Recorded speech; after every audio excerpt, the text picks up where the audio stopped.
ताज्या बातम्यांसाठी ABP माझाला subscribe करा आणि बेल आयकॉन प्रेस करा। तुम्ही पाहता एबीपी माझा। उद्यापासून अधिवेशन सुरू होतं आणि त्या अधिवेशनाच्या पूर्वसंध्येला विरोधकांची पत्रकार परिषद होती। आपण थेट जाऊया। याबद्दलची पार्श्वभूमी आणि भूमिका मांडणारे मी माननीय देवेंद्रजींना विनंती करतो। बरोबरीने आमचे आमदार संभाजी पाटीलजी, आमचे आमदार सर्व उपस्थित सर्व आमदार आणि बंधू भगिनींना मी विनंती करीन पत्रकारांना की आपण पत्रकार परिषदेला सुरुवात करूया। धन्यवाद आशिषजी। राज्य विधिमंडळाचं अधिवेशन उद्यापासून सुरू होत आहे आणि परवा संपत आहे। खरं म्हणजे एका दिवसाचं हे अधिवेशन आहे, कारण उद्या केवळ शोक प्रस्ताव होणार आहेत, त्यामुळे दुसरी कुठली चर्चा उद्या होणार नाही आणि परवा 5-6 तासात पुरवणी मागण्या आटपून टाकायच्या अशा प्रकारचे अधिवेशन होणार आहे। आणि याही 5-6 तासामध्ये चर्चा होईल की नाही हे आज सांगता येत नाही, कारण मागच्या वेळेस आपण बघितलं अशाच प्रकारचं एक दिवसाचं अधिवेशन केल्यानंतर चर्चेचा अर्धा वेळ हा सत्तारूढ पक्षाच्या गोंधळात वाया गेलेला देखील आपल्याला पाहायला मिळाला आणि केवळ 3 तासाचं अधिवेशन हे मागच्या वेळेस झालं। याही वेळेसचं अधिवेशन हे आता तरी 6-7 तासाच्या वर, कारण 6 वाजताचं गिलोटीन दाखवलं आहे, याचा अर्थ 11 ते 6 जर नीट झालं तर 7 तासाचं अधिवेशन हे केवळ या ठिकाणी होत आहे। खरं तर आमची मागणी होती की अधिवेशन नागपूरला झालं पाहिजे। कोरोनाच्या संदर्भातल्या अडचणी होत्या, मग आम्ही मागणी केली की ठीक आहे, आता अधिवेशन मुंबईत घ्या आणि मार्चचं अधिवेशन हे नागपूरला झालं पाहिजे अशा प्रकारची घोषणा करा, पण ती काही घोषणा सरकारने केली नाही। हे अधिवेशन देखील किमान 2 आठवड्याचं झालं पाहिजे अशा प्रकारची आमची मागणी होती। मात्र राज्य सरकारने त्याही संदर्भात नकार दिला। एकूणच चर्चेपासून पळून जाण्याची कृती राज्य सरकारची दिसते। कुठल्याही प्रकारची चर्चा होऊ नये, आपल्या गैरकारभारावर, जनतेच्या प्रश्नांवर, जनतेच्या दुःखांवर कुठल्याही प्रकारची चर्चा होऊ नये अशा प्रकारे चर्चेपासून पळ काढणारं सरकार म्हणून या सरकारकडे आज पाहिलं जात आहे आणि इतिहास देखील अशाच प्रकारची नोंद या सरकारची निश्चितपणे घेईल। आज खरं तर आम्हाला माननीय मुख्यमंत्र्यांनी चहापानाकरता बोलवलं होतं, पण आम्ही एकमताने हा निर्णय केला की या सरकारच्या चहापानाला आम्ही जाऊ शकत नाही। आम्ही त्याच्यावर बहिष्कार टाकलेला आहे, कारण जे सरकार कुठलाही प्रतिसाद कुठल्याही घटकाला देत नाही अशा सरकारचं चहापान घेऊन कुठलाही फायदा नाही आणि म्हणून आम्ही चहापानावर बहिष्कार टाकलेला आहे। खरं तर आज राज्यातला शेतकरी प्रचंड मोठ्या संकटात आहे। कोकणापासून सुरुवात झाली आणि हळूहळू महाराष्ट्राच्या सगळ्या भागात कुठे चक्रीवादळ, कुठे अतिवृष्टी, कुठे गारपीट अशा प्रकारे पूर्णपणे शेतकरी उद्ध्वस्त झाला। काही ठिकाणी तिबार पेरणीनंतर आलेलं पीक देखील उद्ध्वस्त झालंय। कापूस आणि सोयाबीन बोंडअळी आणि खोडकिडीने उद्ध्वस्त झालाय।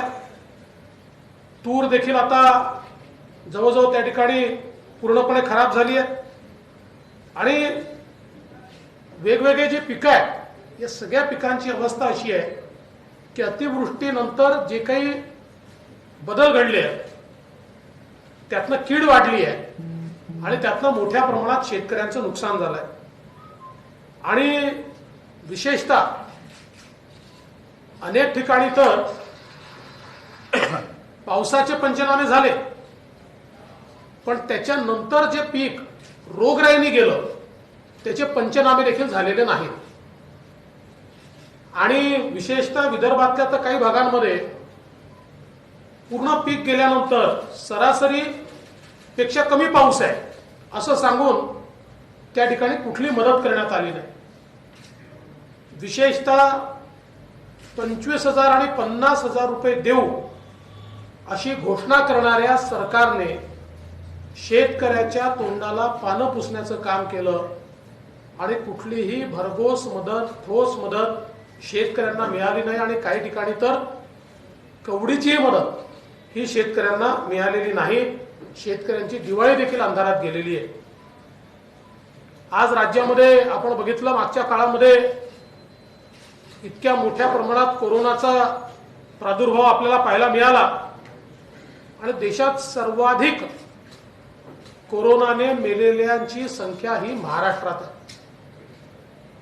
जवळजवळ 48,000 लोक कोरोनाने या ठिकाणी मृत्युमुखी पडले आहेत. सातत्याने 35 ते 40% देशातले मृत्यू हे महाराष्ट्रात आहे.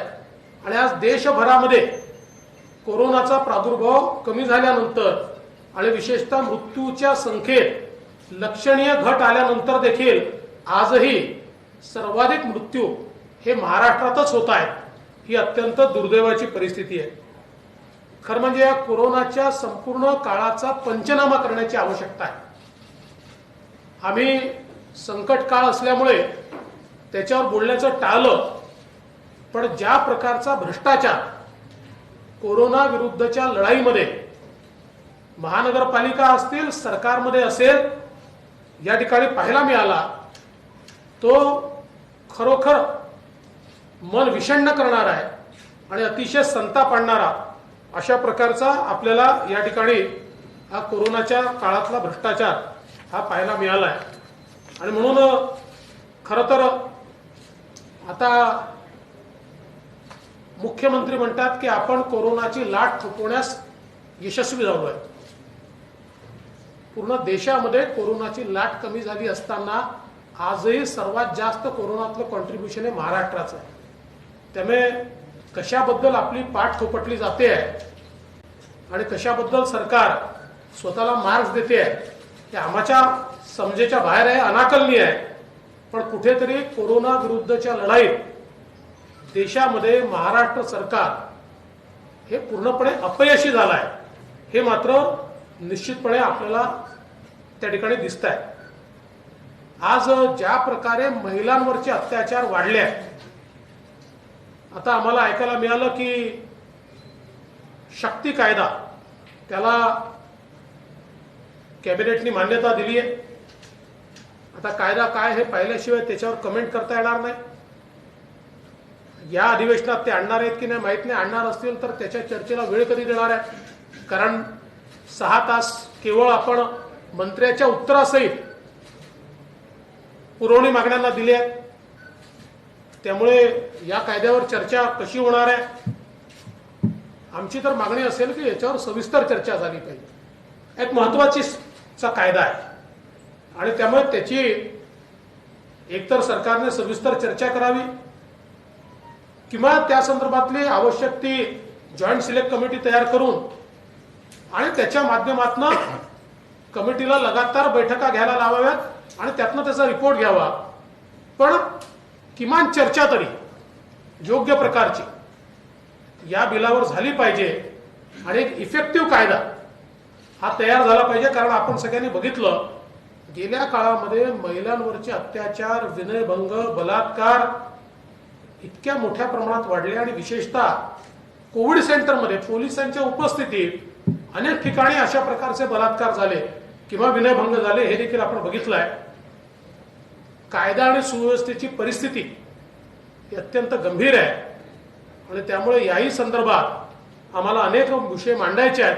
आता या कमी वेळामध्ये किती विषय मांडता येतील या संदर्भात खरं म्हणजे आमच्या समोरही शंका आहे. आज विशेषतः महाराष्ट्राची सामाजिक घडी जी आहे ही कुठेतरी विस्कटते आहे. एकीकडे मराठा समाजाच्या आरक्षणाचा प्रश्न या सरकारच्या एकूणच भूमिकेमुळे सर्वोच्च न्यायालयामध्ये स्थगित होऊन आता मराठा समाजाला आरक्षणातून वंचित ठेवण्याचं काम हे या सरकारच्या माध्यमातून झालं आहे. आणि कुठल्याही प्रकारे मराठा आरक्षणाच्या संदर्भात ठोस भूमिका या सरकारने घेतली नाही आणि म्हणूनच आज ही परिस्थिती आहे की सर्वोच्च न्यायालयाची स्थगिती या कायद्याला मिळाली. खरं तर देशामध्ये तमिळनाडू आणि महाराष्ट्र हे दोनच राज्य असे आहेत की ज्यांचे आरक्षणाचे कायदे उच्च न्यायालयाने वैध ठरवले. बाकी सगळे अवैध ठरवले, उच्च न्यायालयानेच अवैध ठरवले. पण तमिळनाडूच्या कायद्याला सर्वोच्च न्यायालयाने घटनापीठाकडे पाठवताना त्याच्यावर स्थगिती दिली नाही. म्हटलं मराठा आरक्षणाच्या कायद्याला घटनापीठाकडे पाठवताना त्याला स्थगिती मिळाली. ही अतिशय आमच्याकरता दुर्दैवाची बाब आहे आणि यातनं अनेक प्रश्न हे निर्माण झाले आहेत आणि या निर्माण झालेल्या प्रश्नाच्या संदर्भात सरकारचं गांभीर्य कुठेही आम्हाला दिसत नाही. सरकारमध्ये एक वाक्यताही दिसत नाही. हे होत असताना सरकारमध्ये सरकारचे मंत्री आणि सरकारमधलेच प्रतिनिधी हे ओबीसी आरक्षणाच्या संदर्भात देखील प्रश्नचिन्ह निर्माण करतात. आणि मला तर आश्चर्य वाटतं की सरकारमधले मंत्री हे मोर्चे काढतायत. खरं म्हणजे या मंत्र्यांनी स्वतः कॅबिनेटमध्ये जाऊन अतिशय स्पष्ट भूमिका घेतली पाहिजे आणि कॅबिनेटचा ठराव करून घेतला पाहिजे. मंत्र्यांना मोर्चे काढण्याचा अधिकार नसतो. त्यांनी ते सरकार आहे, त्यांचा फोरम कॅबिनेट आहे. त्यांनी कॅबिनेटमध्ये जाऊन निसंदिग्ध ठराव करून घेतला पाहिजे आणि ओबीसी समाजाच्या मनामध्ये आज जे भयाचं वातावरण तयार झालंय ते पूर्णपणे दूर करून ओबीसी आरक्षणाला कुठलाही धक्का लागणार नाही अशा प्रकारचं निसंदिग्ध मंत्रिमंडळाच्या माध्यमातून या मंत्र्यांनी समोर आणलं पाहिजे. पण आज दुर्दैवाने तसं होताना दिसत नाही. सरकारमधलेच काही लोक हे पत्र देऊन वेगळी भूमिका घेतात, काही मंत्री मोर्चे काढून वेगळी भूमिका घेतात आणि सरकारची आणि सरकारमधल्या पक्षांची नेमकी भूमिका काय आहे याबद्दल मात्र शंका आहे. आणि यातून महाराष्ट्रातली सामाजिक घडी जी आहे ती कुठेतरी विस्कटते आहे. आणि म्हणून आमचा आग्रह असेल की या संदर्भात स्पष्ट भूमिका, ही जी काही भूमिका चालली आहे बोटचेपी ही नाही किंवा तू मार मी रडतो मग मी मारतो तू रड, ही भूमिका नाही. निसंदिग्ध भूमिका मराठा आरक्षणाच्या संदर्भात आणि निसंदिग्ध भूमिका ओबीसी आरक्षणाच्या संदर्भात या सरकारच्या माध्यमातून आली पाहिजे अशा प्रकारची आमची मागणी आहे. विद्युत देयकांच्या संदर्भात आपल्याला कल्पना आहे की ज्या प्रकारे घुमजाव या सरकारने केलाय, आमचे कोल्हापूरचे अध्यक्ष समरजितराजे गाडगे यांनी काल एक ट्विट केलं आणि त्यात त्यांनी दाखवलं की जे घर कोल्हापूरच्या पुरात वाहून गेलं त्यालाही 2,500 रुपयाचं बिल, म्हणजे घरच अस्तित्वात नाहीये आणि त्यालाही बिल कसं देण्यात आलेलं आहे हे देखील त्यांनी दाखवलं. अशी अनेक उदाहरणं आहेत आणि मोठ्या प्रमाणात या संदर्भात सरकारने जे घुमजाव केलाय याही संदर्भात आम्ही सरकारला निश्चितपणे जाब विचारणार आहोत. मुंबईचा विकास आणि विशेषतः मेट्रोच्या संदर्भात ज्या प्रकारे या सरकारने कारवाई केली आहे, मेट्रोचं कारशेड कांजूरमार्गला नेण्याच्या संदर्भात या सरकारची समिती, सौनिक समिती ज्याच्यामध्ये काही सेक्रेटरीज आहेत आणि फॉरेस्टचे लोक आहेत, यांनी निसंदिग्ध अहवाल दिलाय की कारशेड कांजूरमार्गला नेण्याने सरकारचं नुकसान होईल, मेट्रोचं नुकसान होईल, पर्यावरणाकरता ते योग्य नाहीये आणि मोठा भूर्दंड आपल्याला भरावा लागेल.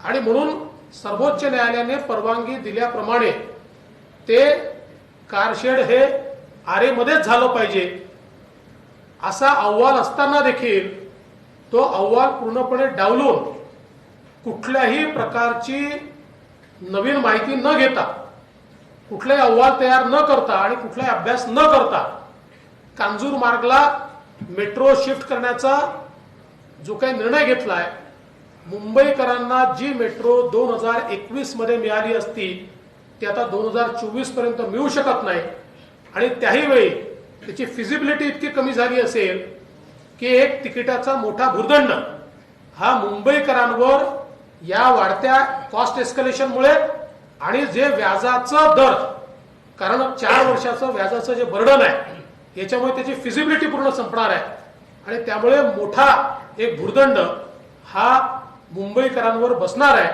आणि हे सगळं मी म्हणत नाही, हे अतिशय अस्खलितपणे सौनिक कमिटीने आपल्या अहवालात लिहिलेलं आहे. केवळ राजकीय हेतूने आणि इगोने आज मुंबईकरांना मिळणारी मेट्रो ही 4 वर्ष पुढे नेण्याचं काम या सरकारच्या वतीनं होत आहे. एवढंच नाही तर आज एक अघोषित आणीबाणी देखील या राज्यामध्ये लागलेली आम्हाला दिसते.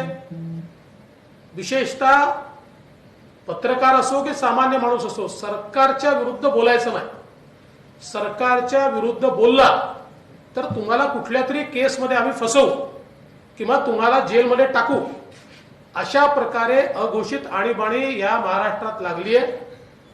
खरं तर या ठिकाणी अर्णव गोस्वामी यांच्या केसमध्ये सुप्रीम कोर्टाने दिलेला निकाल आणि कंगना रनौत यांच्या केसमध्ये हायकोर्टाने दिलेला निकाल या सरकारला चपराक देणार आहे. अर्णव गोस्वामी किंवा कंगना रनौत यांच्या सगळ्या विचाराशी आम्ही सहमत नाही, परंतु ज्या प्रकारे कारवाई झाली आणि त्याच्यावर जे कोर्टाने या ठिकाणी ताशेरे ओढले आहे, खरं तर सरकारला तोंड दाखवायला जागा नाही अशा प्रकारची अवस्था सरकारची झाली आहे. पण त्यातनं सुधारायच्या ऐवजी सत्ता जेव्हा डोक्यात जाते, सत्तेचा अहंकार जेव्हा तयार होतो, त्यावेळेस अहंकाराने कशा प्रकारे सरकार वागतं हे आताचं सरकार या ठिकाणी दाखवून देत आहे. आणि मला विश्वास आहे की अशा अहंकारी सरकार जगाच्या पाठीवर कधीच कुठे चालत नाही. अहंकार असा लोकांना सहनही होत नाही. योग्य ते उत्तर आम्ही त्याला देऊ आणि संघर्ष करायला आम्ही मागे पुढे पाहणार नाही. आम्ही निश्चितपणे जनतेकरता आणि जनतेच्या प्रश्नांवर संघर्ष केल्याशिवाय राहणार नाही. खरं म्हणजे प्रश्नाची यादी माझ्याकडे इतकी मोठी आहे की एवढा वेळ आपल्या पत्रकार परिषदेमध्ये देखील देता येणार नाही. पण सरकार पूर्णपणे अपयशी झालेलं आहे. सरकार अहंकाराने वागत आहे.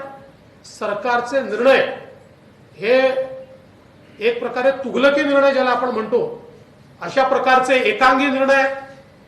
आणि म्हणून या सरकारला आम्ही जो काही मौका मिळेल, जो काही वेळ मिळेल त्या वेळेत जाब विचारल्याशिवाय आम्ही राहणार नाही, हा आमचा निर्णय. आणि म्हणूनच अशा सरकारच्या चहापानाला आम्ही जाणार नाही हे आम्ही ठरवलं आहे.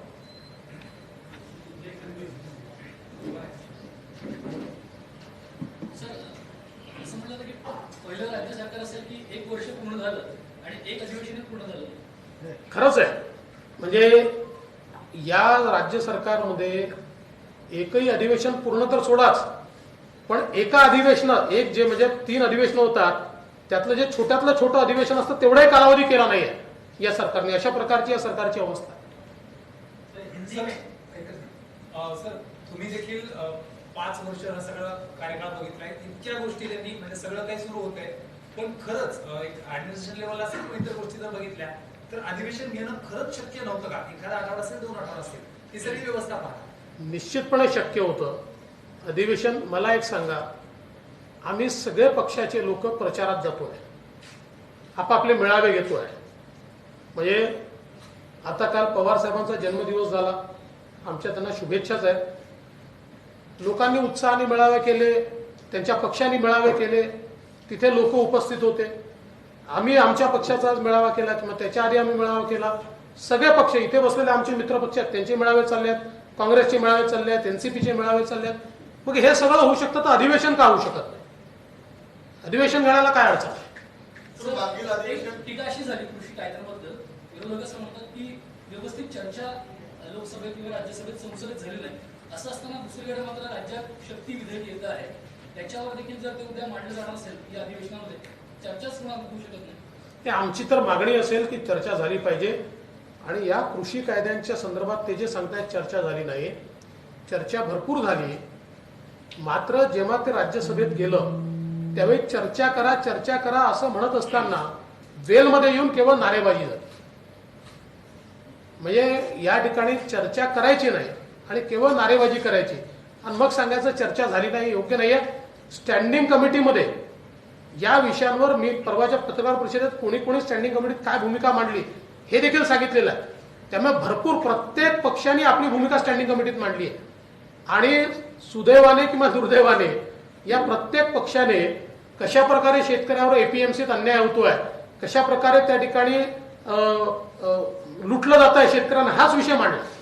यालाच लागून शेतकरीच्याच मुद्द्यावरून पुन्हा एकदा शरद पवार हे देशाचं नेतृत्व म्हणजे वेगळी विरोधकांची मोड बांधण्याचे प्रयत्न करतात अशी एक चर्चा होते. तुम्ही कसं बघता? कारण किसान आंदोलन सुरू आहे गेल्या अनेक दिवसांपासून आणि हळूहळू ते वाढत आहे. जयपूर हायवे बंद करणं असं किंवा आग्रह असेल. सर, याला जोडून बघतोय की काल प्रफुल्ल पटेल पुन्हा म्हणतात की बाबा शरद पवार पुन्हा पंतप्रधान होऊ शकले असते, काँग्रेसच्या नेत्यांनी होऊ दिलं नाही. हे सगळं अधिवेशनाच्या आधी सगळं केलं जातंय.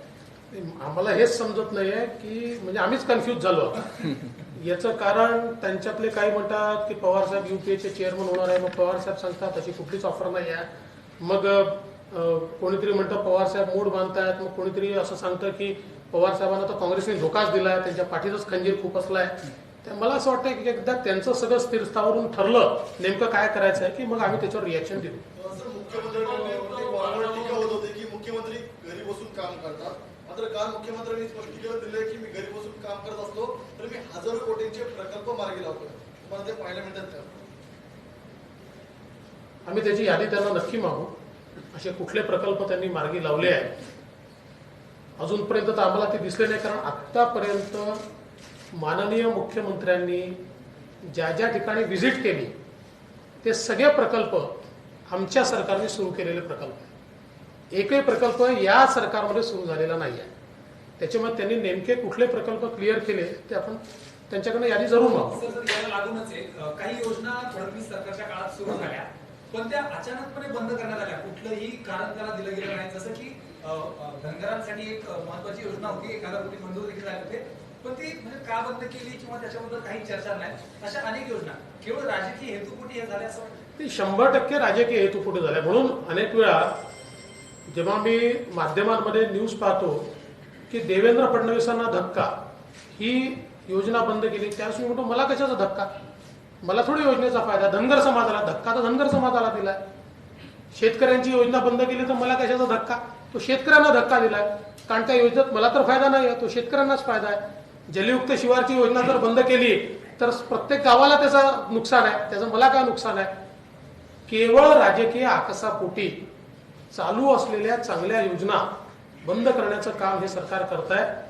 आमची तर या सरकारला मागणी आहे, जसं माननीय बाळासाहेब ठाकरेंचं नाव हे समृद्धी महामार्गाला दिलं त्यामुळे त्याचं काम व्यवस्थित चाललं आहे.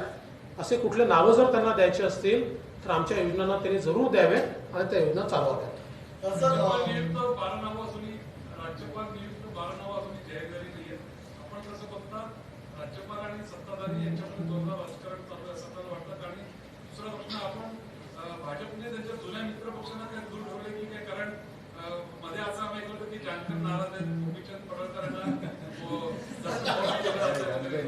ही जी चर्चा आहे त्याच्याबद्दल आपलं काय म्हणणं? पहिल्या प्रश्नाचं उत्तर असं आहे की मी काही राज्यपालांचा प्रवक्ता नाही, त्यामुळे या संदर्भातलं उत्तर राज्यपाल महोदयच देऊ शकतील. मला विश्वास आहे की राज्यपाल महोदय हे एक सिझन्ड पॉलिटिशियन राहिलेले आहेत, त्यांना कायदा आणि संविधान कळतं, त्यामुळे त्यानुसार ते योग्य कारवाई करतील.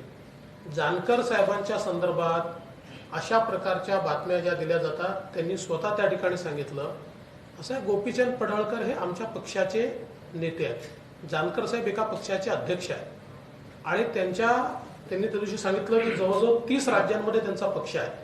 त्याच्यामुळे मला असं वाटतं की आमच्या पक्षातले जे धनगर समाजाचे कार्यकर्ते किंवा आमदार आहेत ते त्यांचं काम करतात. राम शिंदे आमचे होते. याचा अर्थ काही जानकर साहेबांच्या पॅरलल कोणी आणून ठेवला आहे असा त्याचा अर्थ नाही आहे. आणि हे जानकर साहेबांनी माहिती आहे, त्यामुळे तुम्ही काळजी करू नका. जानकर असं आहे, आपल्या राज्यात आत्ता परिस्थिती अशी आहे की कामाकरता देखील जर सरकारच्या एखाद्या नेत्याला भेटायला गेलं तर जणू काही आता पक्षप्रवेशच होणार आहे अशा प्रकारच्या बातम्या त्या ठिकाणी येतात. मला कोणीतरी विचारलं तर मी स्पष्टपणे सांगितलं की महादेवराव जानकरांना मी ओळखतो, एखादी गोष्ट पटली नाही तर माझ्याशी येऊन भांडण करतील, राष्ट्रवादीकडे तर ते जाऊच शकत नाही. सर, तुमच्यावर एक आरोप होतो की ईडीच्या ईडीच्या माध्यमातून नोटीस पाठवून तुम्ही ऑपरेशन लोटस सुरू करण्याचा प्रयत्न करताय. प्रताप सरनाईकांना नोटीस दिली, त्या आरोपावर तुमचं म्हणणं काय? मी ईडीचाही प्रवक्ता नाही, त्यामुळे या संदर्भात ईडीला विचारलं पाहिजे. मात्र ज्या बातम्या बाहेर येत आहेत माध्यमातूनच कळत आहेत, आम्हाला ते ईडी येऊन सांगत नाही, ते अतिशय विषण्ण करणारे आहेत. म्हणजे आता त्यातलं खरं खोटं मला माहित नाही, पण समजा जर पाकिस्तानी नावाचा काय ते क्रेडिट कार्ड वगैरे असेल समजा, तर हे फार गंभीर आहे. मग यात राजकारण कुठे आलं? त्यामुळे मला असं वाटतं की या संदर्भात हे तर अतिशय गंभीर आहे. आता या संदर्भात जे काय सत्य काय ते ईडी सांगेल, मी काही ईडीचा प्रवक्ता नाही. शिवसेनेचं असं म्हणणं आहे की आमदार फोडण्यासाठी आणि सरकार पडण्यासाठी असा दबाव तंत्र वापरलं जाते भाजपकडनं सीबीआय आणि ईडीचं. असं आहे की भारतीय जनता पक्षाला सरकार पाडण्यात रसच नाही आहे. काय पाडायचं आम्ही? जे सरकार स्वतःच्या अंतर्विरोधाने एक दिवस पडणार आहे ते सरकार पाडण्याची आम्ही त्या ठिकाणी प्रयत्न देखील का करावे? मुळात असं आहे की जेव्हा एखाद्या व्यक्तीवर कारवाई होते त्यावेळी अशा प्रकारचे आरोप प्रत्यारोप केले जातात. आता तुम्ही मला सांगा, पोलिसांचा गैरवापर रोज हे सरकार करत आहे. आमच्या कुठल्या व्यक्तीने पोस्ट जरी टाकली तरी देखील त्याला जेलमध्ये टाकलं जात आहे. म्हणजे बाकी सोशल ऍक्टिव्हिस्ट सोडून द्या, आमच्या पक्षाचे कार्यकर्ते यांनी जर एखादी पोस्ट टाकली तरी त्यांना धमकवलं जात आहे. हा गैरवापर यांचा चाललेला आहे.